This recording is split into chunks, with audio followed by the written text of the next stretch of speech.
ఆయన good morning. ఈ రోజు అయితే ఎర్లీ మార్నింగ్ అయితే మార్కెట్ కి వెళ్ళిపోయాము. కాకరకాయ అయితే 44 రూపాయలు అయితే కేజీ అయితే పడుతుంది. చాలా అంటే చాలా బాగుంది. టమాటా అయితే ఫుల్ గా అయితే ఉందన్న మార్కెట్ లో. కేజీ అయితే 8 రూపాయలు పడుతుంది. 11-12 ఇంటికైతే ఇంకా డౌన్ లో ఉంటదన్న. బెండకాయ అయితే అడిగాము 30 రూపాయలు అయితే కేజీ అయితే చెప్తున్నారు. సూపర్ అయితే సూపర్ ఉందన్న.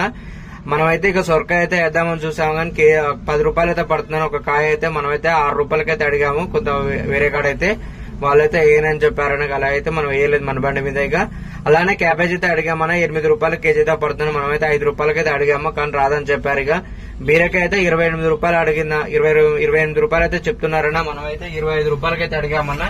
1 రూపాయి కూడా తక్కువ అయితే రాదన్నారు. క్యారెట్ అయితే చాలా అంటే చాలా బాగుంది, స్వీట్ ఉంది. 20 రూపాయలు కేజీ అయితే ఉందన్న.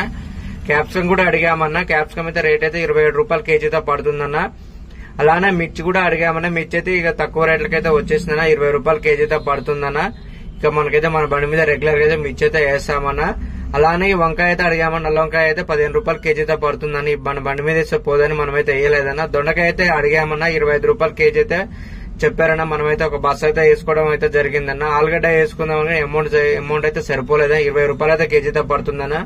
మొత్తం అయితే మాకు 9 బాక్సులు టమాటా అయితే బయట అయితే వేసుకున్నాం 120 రూపాయల చొప్పున అయితే మొత్తం వేసుకుని అయితే బండ్లు మనం ఈ రోజు 9 బాక్సుల టమాటా, ఒక 50 కేజీల దొండకాయ వేసుకుని అయితే బండ్ల అయితే బండి అయితే ఈ విధంగా అయితే తీసుకొచ్చి పెట్టాను. మొత్తం అయితే సర్దుకొని అమ్మాలని ఉంటా అన్న. మరి